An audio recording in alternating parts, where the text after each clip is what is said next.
we do. So the length of this plane has changed. So initially its length was delta x equal to delta s. Now its length is equal to delta s prime. So what has happened?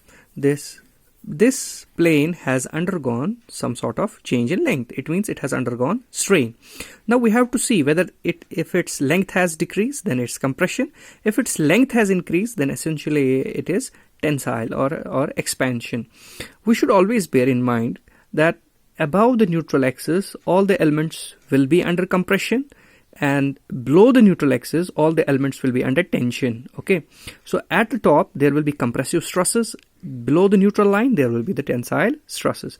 Now for this element whose initial length was delta x before deformation equal to delta s, now after deformation its length is equal to delta s prime.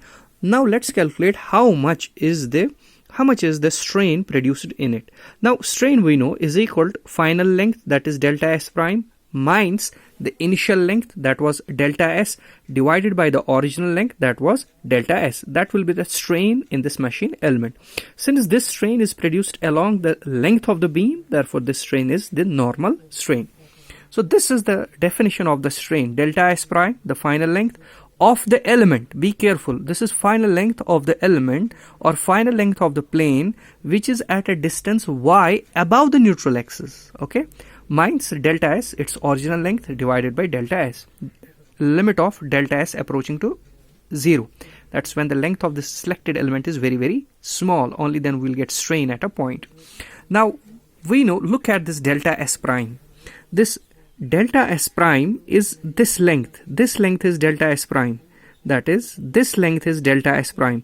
This length is also, if you look here, this is also the arc whose radius is from here to here.